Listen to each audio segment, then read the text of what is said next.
भारत रूस की यारी दुनिया पर भारी, ये लाइन आपने सुनी होगी। लेकिन भारत रूस हर दिन ऐसे ऐसे कदम उठा रहे हैं जिससे दुनिया के शक्तिशाली देशों की नींद उड़ चुकी है। इस बार रूस ने भारत पर बड़ा ऐलान कर दिया है। दरअसल प्रधानमंत्री मोदी और रूसी राष्ट्रपति व्लादिमीर पुतिन की मॉस्को मुलाकात के दौरान ये खबर आई है कि दोनों देश मिलकर सुखोई 30 फाइटर जेट के मैन्युफैक्चरिंग का काम भारत में कर सकते हैं। भारत के वजीर आजम नरेंद्र मोदी को रशिया के अंदर जो सबसे बड़ा हाईएस्ट स्टेट डेकोरेशन या स्टेट का अवार्ड होता है, जिसे ऑर्डर ऑफ सेंट एंड्रयू कहते हैं, वो दिया गया है। तो नरेंद्र मोदी साहब ने हासिल किया है रशिया का दी हाईएस्ट सिविलियन अवार्ड, जो कि सेंट एंड्रयूज सिविलियन अवार्ड इसको कहा जाता है। दी हाईएस्ट रशियन अवार्ड है ये, जो नरेंद्र मोदी साहब को मिला है। नरेंद्र मोदी साहब हैं, उन्होंने जो कल ये बात कर दी, जंग है जो बंदूक और गोलियों की जंग, ये सोल्यूशन नहीं है वाला कोई नहीं। हमारे प्राइम मिनिस्टर और उनके प्राइम मिनिस्टर में क्या फर्क है? मतलब पहले हाँ यार मुझे हंसी आ जाती है। हाँ। देखिए सीएम मोदी जो है ना, एक वो प्लानिंग के साथ चलता है, चाहे वो चाय बेचने वाला है। अच्छा था, अब नहीं चाय बेचने यार वो मैं चाय बेचने वाली बात कर रहा हूँ ना, वो चाय बेचने वाला इनसे लाख दर्जे बेहतर है। पुतिन ने प्राइम मिनिस्टर नरेंद्र मोदी को हाई सिविलियन अवार्ड से नवाजा है, जिसे कहते हैं order of Saint the Andrew apostle से नवाजा, जो कि न सिर्फ इंडिया के लिए बल्कि 140 करोड़ इंडियंस के साथ साथ प्राइम मिनिस्टर नरेंद्र मोदी के लिए बहुत ज्यादा ऑनर की बात थी। दोस्तों, अगर हम वेस्ट की बात करें, अमेरिका की बात करें, तो वो इस दौरे से बहुत ज्यादा जेलस होते दिखाई दे रहे हैं, क्योंकि इंडिया के प्राइम मिनिस्टर ने ओहदा संभालते ही सबसे पहला दौरा रूस का की। हिंदुस्तान एरोनॉटिक्स लिमिटेड की फैक्ट्री में सुखोई 30 फाइटर जेट बनाए जाएंगे।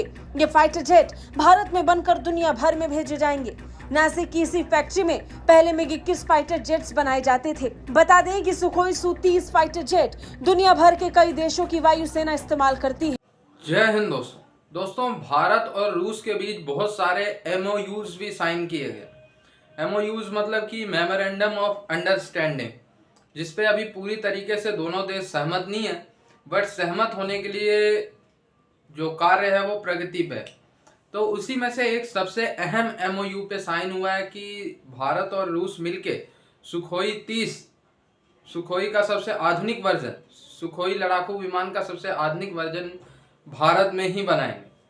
ये MOUs पे साइन हुए हैं, दोनों देश के ऑफिसर्स लगे हुए हैं।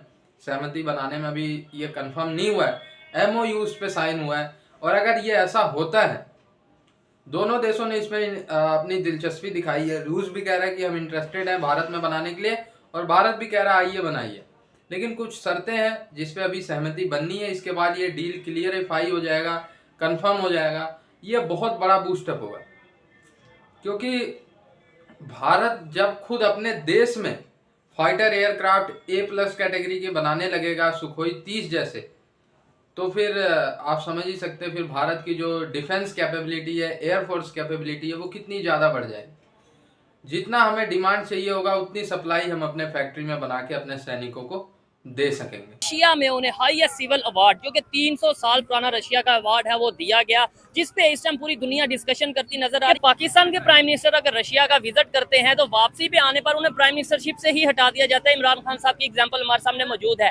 लेकिन इसी तरीके से अगर इंडिया के प्राइम मिनिस्टर रशिया का विजिट करते हैं, उन्हें हाईएस्ट सिविल अवार्ड भी दिया जाता है। US हो या चाइना हो या दुनिया की कोई भी पावर हो, वो इंडिया के अगेंस्ट कुछ भी कर नहीं पाते। प्राइम मिनिस्टर रशिया के हैं, उन्हें हाईएस्ट सिविल अवार्ड, वहाँ का जो रशिया का हाईएस्ट सिविल अवार्ड है वो दिया गया है।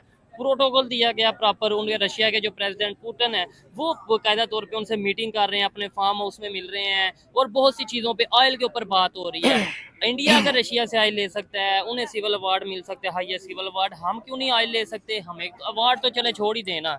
देखें, जब आप दूसरी कौमों से भीख मांगेंगे ना, ठीक है, और खुद अपने मुल्क को लूटेंगे, तो उसका नतीजा यही निकलेगा कि हमेशा बकारी रहेंगे। सर, एक चाय बेचने वाला अगर इंडिया को 600 अरब डॉलर का वो दे सकता है रिजर्व, तो हमारे तो माशाल्लाह बना सकता है। और सर वो इस वजह से, ये जो आप कह रहे थे ना, रशिया से और ईरान से सिविल अवार्ड मिला है उन्हें उधर, वो क्यों मिला? क्योंकि वो सर आपको पता IMF से लोन नहीं लेते, वो IMF के साथ मिलके मुल्कों को लोन देते हैं। ठीक हो गया। तो मैं भी चाहता हूँ कि हमारा पाकिस्तान बने सर। अच्छा, मैंने बोला कि हमारे इमरान खान जो प्राइम मिनिस्टर थे उस टाइम वो वापस आए रशिया से तो जेल में चले गए, यानी हमारे लिए जेल और उनके लिए हाईएस्ट सिविल अवार्ड, ये फर्क कैसे है, क्यों है और कब आया? देखें सर, कोई भी चीज है ना, अगर उनको अवार्ड दिया गया तो देखिए उनकी इकोनॉमी कितनी बड़ी है। अच्छा, इकोनॉमी में मैं समझता हूँ ये वजह नहीं है, यानी कि इकोनॉमी बड़ी है तो अवार्ड दे देंगे। ऐसे तो फिर रशिया को, यूएसए को अवार्ड देना चाहिए। फायदा देखे ना, फायदा क्या है? हाँ, ये बात करें, फायदा देखे, उनको वहाँ पे पढ़े लिखे लोग हैं, हर चीज का फायदा है उनको। जिस मुल्क से फायदा नजर आना है उसी को अप्रिशिएट करेंगे ना। अगर हमसे उनको फायदा नजर आ रहा तो हमें उन्होंने ऑफर भी की। अच्छा, मुझे ये बताएं, हमारे प्राइम मिनिस्टर और उनके प्राइम मिनिस्टर में क्या फर्क है? मतलब पहले यार मुझे हंसी आ जाती है। देखिए, सीएम मोदी जो है ना, एक वो प्लानिंग के साथ चलता है, चाहे वो चाय बेचने वाला है। अच्छा था, अब नहीं चाय बेचने यार वो मैं चाय बेचने वाली बात कर रहा हूँ ना, वो चाय बेचने वाला इनसे लाख दर्जे बेहतर है। ठीक है, वो अपने मुल्क वाले, अपने जो अवाम है उनके बारे में सोचता है। हमारे में लास्ट टाइम पहले भी मैंने इस टॉपिक पे बात की थी। देखे, वो ये देखते हैं कि मुल्क के अंदर जो अवाम है उसके ख्वाब क्या है, हम उसके ख्वाब पूरे करेंगे, हमारे ऑटोमेटिकली पूरे हो जाएंगे। हमारे यहाँ पे सियासतदान क्या करते हैं कि वो अपने ख्वाब देखते हैं, ठीक है, अवाम के नहीं देखते। वो बस ठीक है, वो ये तो भेड़ बकरी हैं, ये तो कीड़े मकोड़े हैं। जब तक आप अपने जितने भी लोग आपके मुल्क में रह रहे हैं ना, उनके बारे में नहीं सोचेंगे ना, तब तक आपके मुल्क में स्टेबिलिटी नहीं आ सकती।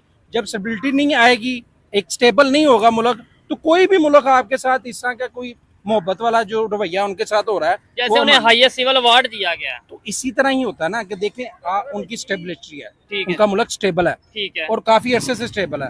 और वो तो इवन तो ये भी नहीं समझते कि अब हमारी लड़ाई नहीं है इनसे, पाकिस्तान से तो हमारी कोई लड़ाई नहीं है ना, ये तो खुद ही अपने आग में आप खुद ही चल रहा है, ठीक है, अपनी मौत खुद ही मरेगा। कहने का मकसद ये है कि जिन चीजों पे उन्होंने वर्किंग की है ना पिछले 8-10 साल में, हमें उस चीज पे वर्किंग करनी चाहिए। बताती हूँ, रशिया का इस वक्त मकसद ये है कि रशिया के पास एक तो ये कि एक दुनिया की सबसे बड़ी जमहूरियत का प्राइम मिनिस्टर उसके पास पहुंचा हुआ है, ठीक है जी।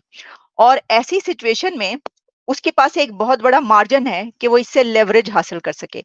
लेकिन मैं ये समझती हूँ कि नरेंद्र मोदी ने उनको ये लेवरेज हासिल नहीं करने दिया। उन्होंने जंग की भी बात कर दी। उन्होंने कहा कि जो यूक्रेन और रशिया वॉर है, इसके मुतालिक सोचा जा रहा था कि मोदी साहब बात नहीं करेंगे, क्या बात करेंगे, लेकिन उन्होंने धड़ल्ले से बात कर दी, जिसके ऊपर पुतिन को यह जवाब देना पड़ा कि आपके मशवरे का शुक्रिया, थैंक यू। एक तो ये बात। दूसरी बात ये कि ये जो दी हाईएस्ट सिविलियन अवार्ड दिया गया है, जैसा कि आप देख भी रहे हैं, मैं आपको दिखाते भी हूँ, जिसमें उनको ये अवार्ड प्रेसिडेंट पुतिन की तरफ से पहनाया गया। और फिर उस वहां पर जो ये सेरेमनी थी, बड़ी जबरदस्त सेरेमनी थी ये, जिसमें काफी लोग मौजूद थे। इसमें हमने देखा कि इंडिया के external affairs minister doctor Jaishankar भी मौजूद थे, फिर अजीत डोवल साहब भी मौजूद थे। बल्कि इस पूरे जो ये विजिट था, इसके अंदर ना सिर्फ ये कि मोदी साहब तो नजर आते ही रहे हर जगह पर, लेकिन उनके साथ मीटिंग के दौरान और खास तौर पर जो बायलैटरल टॉक्स और ये वाली जो सेरेमनी थी, जिसमें आप प्रेसिडेंट पुतिन को, नरेंद्र मोदी साहब को ये अवार्ड पहनाते हुए देख रहे हैं, इस जगह पर भी हमें डॉक्टर जयशंकर और अजीत डोवल बैठे हुए नजर आए। वही एक बात है ना कि देखें, उनकी जो फॉरेन पॉलिसी है उसका तो कोई जवाब ही नहीं है। अच्छा, फिर ये तो जनाब अब मैं आपको बताना शुरू करूंगी, क्योंकि ये तो ईयर बाय ईयर इतने अवार्ड्स हैं। United Nations champions of the earth award, ये मैं तो समझती हूँ सबसे बड़ा अवार्ड ये कि अर्थ अवार्ड जो है ना, जमीन के लिए, धरती जिसको वो कहते हैं, वो वाला अवार्ड भी उनको दिया जा चुका है। और फिर first ever Philip presidential award was given to prime minister Narendra Modi in 2019। फिर कोरिया की तरफ से भी उनको जो है वो peace prize, prestigious award in 2018 में दिया गया। तो ये तो कुछ प्राइजेस थे। मैंने सोचा कि ये क्योंकि अब अवार्ड दिया गया है नरेंद्र मोदी साहब को, ये रशिया की तरफ से, जो आप देख रहे हैं, बड़ी खूबसूरत पिक्चर्स आ रही हैं। और इसके अंदर ये इससे पहले कुछ और लोगों को, लेकिन कम लोग हैं, जिसमें कि प्रेसिडेंट शी भी हैं, उनको भी अवार्ड दिया गया था, और कुछ और दुनिया के कुछ लीडर्स हैं जिनको अवार्ड दिया गया, लेकिन अब मोदी साहब को उन्होंने ये अवार्ड दिया। तो देखिए, एक तरफ तो हमने आपको ये दिखाया कि जहां पर ये सब चल रहा है कि ये अवार्ड्स जो हैं ये दिए, मोदी साहब जो हैं वो रशिया गए हुए हैं, और आप इस हवाले से क्या कहना चाहेंगे ये रशिया के इस विजिट पर? तो उनका कहना ये था कि देखिए, ये हम जानते हैं, उन्होंने बात स्टार्ट ही मेजर जनरल पैट ने इस बात से की कि इंडिया के तो रशिया से बहुत पुराने ताल्लुकात हैं। इंडिया और रशिया डेकेड से जो हैं वो एक दूसरे के अलाए हैं, पार्टनर हैं, अलाए तो नहीं, पार्टनर हैं, यानी बड़े करीबी जो हैं वो उनकी दोस्ती है। ये उन्होंने भी बात रिकग्नाइज की और कहा कि वो तो काफी अरसे से हैं, ये कोई नई बात तो नहीं है। तो ये जो विजिट है आप इसको इस तरीके से नहीं देख सकते।